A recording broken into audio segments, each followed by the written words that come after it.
João capítulo 6, eu quero ministrar algo ao coração da igreja, que está escrito no versículo de número 1 em diante. Está escrito assim: depois disto, partiu Jesus para o outro lado do mar da Galileia, que é Tiberíades, e grande multidão seguia. Repita comigo: grande multidão o seguia, porque via os sinais que operava sobre os enfermos. E Jesus subiu ao monte, assentou-se ali com os seus discípulos, e a Páscoa, a festa dos judeus, estava próxima. Então Jesus, levantando os olhos e vendo que uma grande multidão vinha ter com ele, disse a Filipe: onde encontraremos pão para estes comerem? Mas dizia isso para experimentar, porque ele sabia o que havia que fazer. Filipe respondendo: 200 dinheiros de pão não lhe bastarão para cada um deles, tome um pouco. E um dos seus discípulos, André, irmão de Simão Pedro, disse: está aqui um rapaz que tem 5 pães de cevada e 2 peixinhos. Mas que é isso? Para tantos. Versículo 10. E disse Jesus: mandai assentar os homens. E havia muita relva naquele lugar. Assentaram-se, pois, os homens em número de quase 5.000.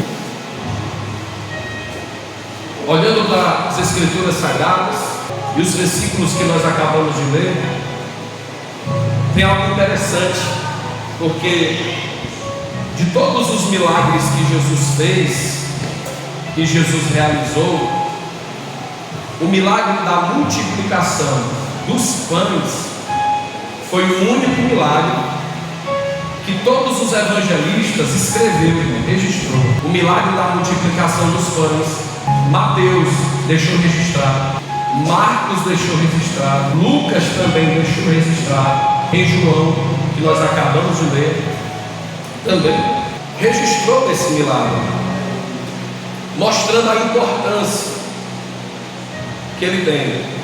Então você pode observar comigo que todos os outros milagres, com exceção esse, acabou beneficiando algumas pessoas. A filha de Jairo estava morta quando ela recebeu a cura. A família ali foi beneficiada. O servo do centurião também da mesma forma. Então a maioria dos milagres atingiu, quando foram feitos, poucas pessoas. Bartimeu, o cego, foi curado por Deus, apenas uma pessoa. E assim foi com todos os milagres. O milagre da multiplicação de pães foi algo tão maravilhoso, foi algo tão grande, que os evangelistas sentiram exatamente essa necessidade de escrever sobre ele. E quando Jesus realiza, ele não realiza na vida só de um. Porque se você ler os versículos que nós estamos aqui, acabamos de ler, o versículo diz que era quase 5.000 homens. Ei, e esses 5.000 homens, queridos, esses 5.000 homens, era fora mulheres e crianças. Então aproximadamente estava ali naquele dia do milagre da multiplicação dos pães, aproximadamente 15.000 pessoas. Para você perceber a abrangência do milagre realizado naquele dia, em favor daquela multidão. A Bíblia diz que Jesus, terminando alguns dos seus ensinamentos que ele estava passando para aquela multidão, ele olha e vê, irmão, uma numerosa multidão e se compadece dela mesmo. E ele chama um dos seus discípulos, perguntando algo para ele. O versículo, louvado seja Deus, de número 5, ele chama Filipe. e chamando Filipe, testando ele, porque Jesus já sabia o que ele ia falar, o que Jesus ia fazer. Ele disse: tem alguma coisa aí para essa multidão comer? E Filipe olhou e logo respondeu: nem 200 dinheiros, se tivesse, seria suficiente para que cada uma dessas pessoas coma um pedaço daquilo que fosse comprado. E enquanto isso está acontecendo, chega André, e André, irmão de Pedro, se aproxima, trazendo, irmão, uma marmita que uma criança no meio da multidão tinha para se alimentar. Era um lanche de criança. Tinha 5 pães de cevada e 2 peixinhos. Ainda usa os peixinhos no diminutivo. Eram pequenos peixes que iam servir para a alimentação daquela criança naquele dia. André saiu perguntando: quem tem alimento aí no meu grupo? Ninguém respondia nada. Eu disse: não tem, eu não tenho. Quando de repente uma criança levanta o cestinho e diz: aqui tem 5 pães e 2 peixinhos.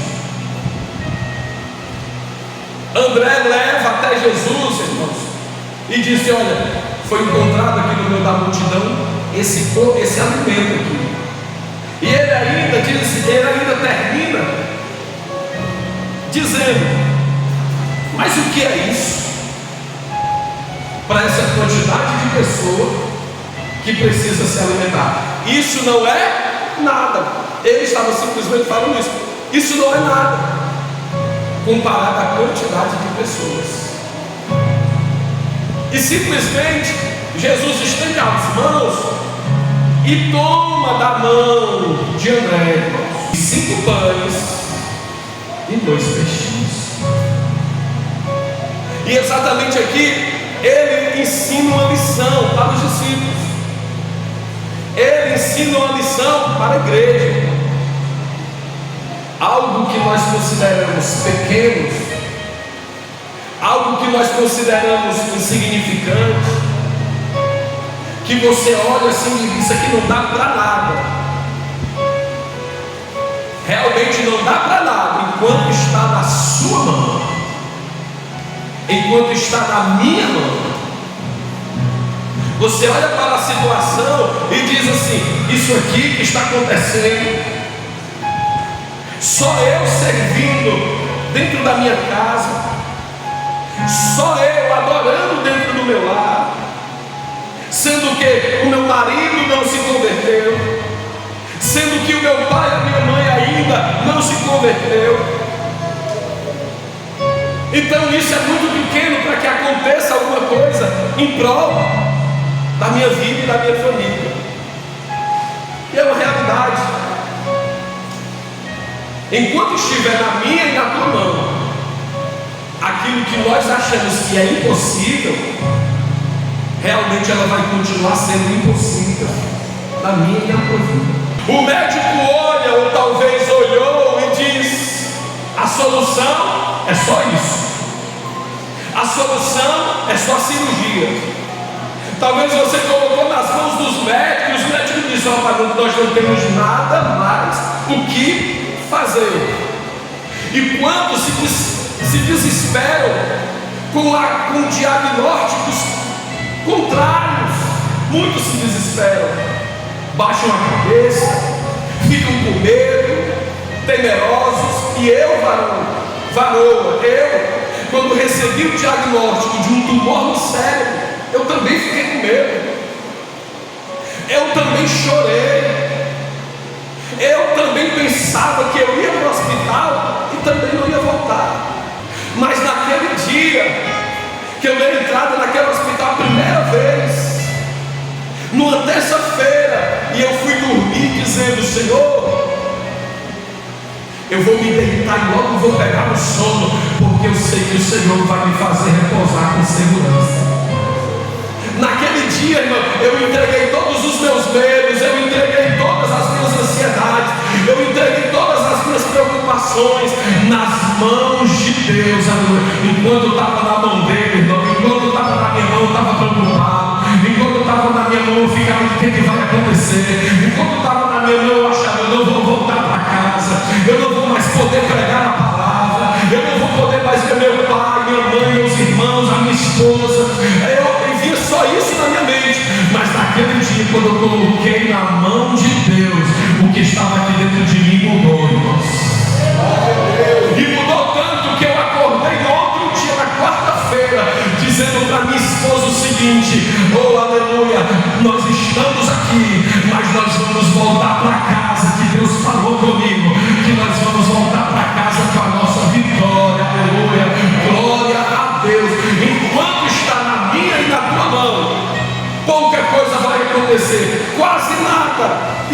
de nada. Mas se você hoje colocar na mão de Deus, Ele tem poder de fazer a cirurgia nesta noite.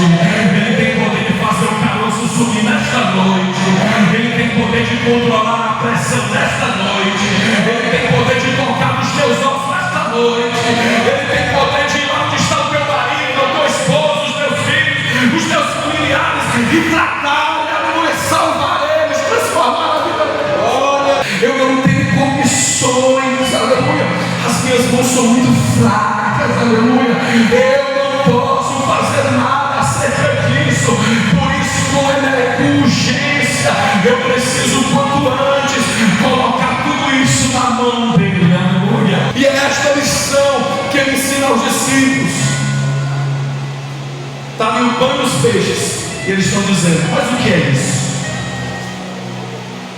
Na frente dessa grande multidão. Mas o que é isso? É pouco. Na frente dessa grande multidão. Você recebe algo, você recebe algo da parte de Deus nessa noite? Ei, quando está na mão de Deus, a tua fé se torna poderosa e inabalável. Quando está na mão de Deus, a fé pode ser do tamanho de um grão de mostarda, mas tem poder de fazer o monte passar daqui para lá.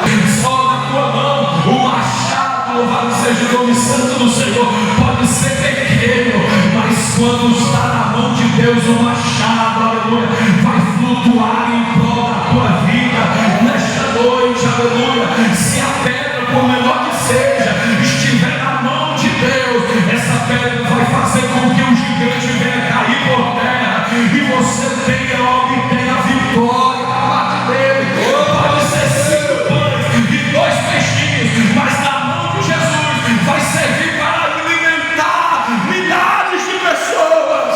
A segunda lição: que só Jesus tem poder para fazer o impossível. Lucas 1, versículo 37.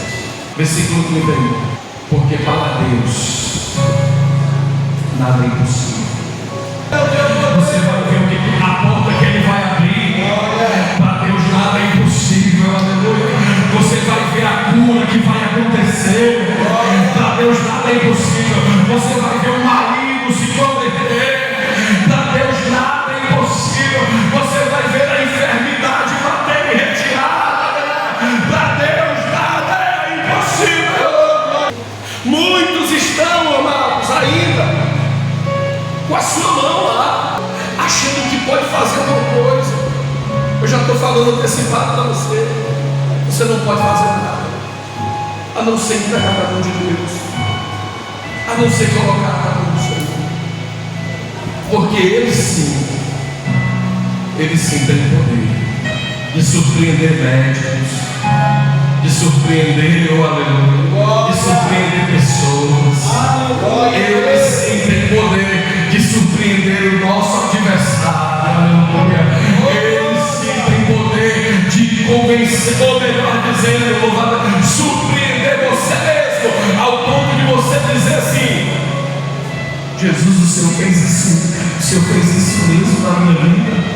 Glória! Jesus, o Senhor fez isso e fez isso mesmo na minha vida. Querido, quando isso acontece, e eu sinto autoridade nesta noite, recebe aí, viu?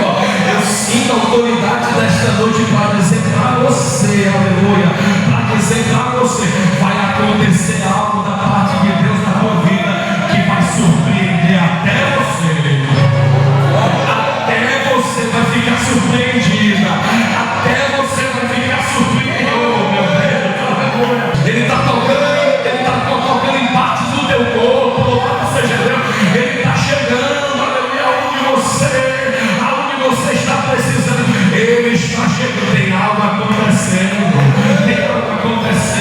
Aí talvez a tua falta de fé venha me questionar sobre isso, dizendo: pastor, mas por que eu não estou vendo? E até uma indagação até válida. Se está acontecendo, por que eu não estou vendo? Mas o fato de você não estar vendo não significa que Ele não esteja operando. É uma prova na mão. Eliseu diz: Naamã, quer ficar curado? Deus quer. Vai lá no Rio Jordão e mergulha 7 vezes. Qual era a ordem? 7 vezes. E no Rio Jordão.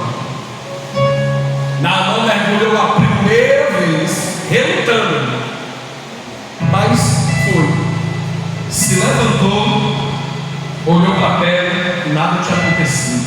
Nada está acontecendo. A segunda vez, mergulhou, ele olha, nada tinha acontecido. 3, 4, 5, sabe qual eu vou parar com isso, eu não vou mais mergulhar não. Olha aqui, não tem nada acontecendo aqui. Mas estava acontecendo algo assim. Estava acontecendo algo assim. Olha, você não está vendo, mas está acontecendo algo no mundo espiritual. Aleluia, Deus. Daniel orava 21 dias por resposta de oração, e no primeiro dia Deus já mandou a resposta, mas Satanás ficou impedindo a chegada do anjo com a resposta para Daniel. Mas sabe o que Daniel me ensina? É que mesmo a resposta não chegando, ele não parava de orar, ele não parava de exigir, ele não parava de clamar, ele não parava. 21 dias depois, aleluia, o Miguel, louvado seja Deus, o anjo do Senhor, Gabriel, chega até Daniel e diz: como tu é valioso para Deus. No primeiro dia ele já mandou a resposta, mas eu estava sendo impedido. Mesmo assim você não deixou de orar. Olha agora a resposta para a tua oração.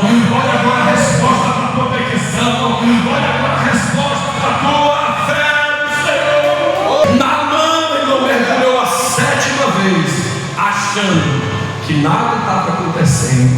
Quando ele olha para a pele dele, a Bíblia diz que a pele dele está como uma pele de um bebê. Quando ele colocou na mão de Jesus os pães e os peixes,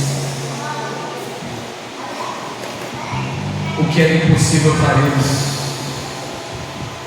não era impossível para Jesus. Jesus pega o pão, aleluia. Jesus pega o pão lá no versículo de número 11. Jesus tomou o pão, os peixes, levantou para cima e deu graças a Deus, apresentou ao Senhor. Aí começou a acontecer assim, ó.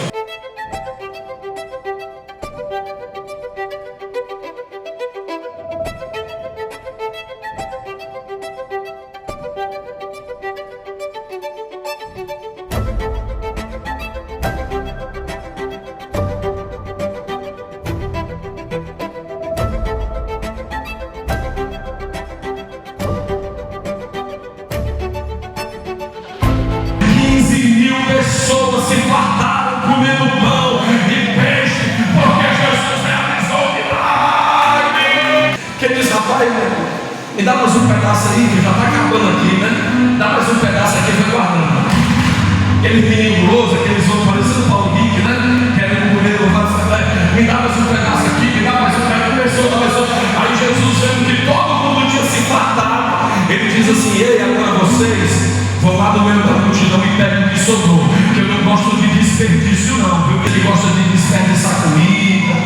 Você que tem um olho maior do que a barriga. Jesus não gosta de desperdício, viu? Cuidado com isso, estragar comida, alimento, cuidado com isso, irmão. E os discípulos saíram a recolher o que tinha sobrado. Queridos, eles conseguiram recolher 12 cestos cheios de pão, aleluia, cheios de pão, aleluia. Estavam com a barriga cheia e ainda sobrou cestos de pão, aleluia. Isso é que é Deus na minha e na tua vida. Esse é o Deus que você serve, esse é o Deus que eu sirvo, esse é o Deus que nós servimos. Ele supre as nossas necessidades. A multidão foi embora. Passou o dia. No outro dia, a multidão: cadê ele? Cadê ele? Cadê ele? Cadê os seus discípulos? Cadê ele? No outro dia: cadê ele? Para onde é que ele foi?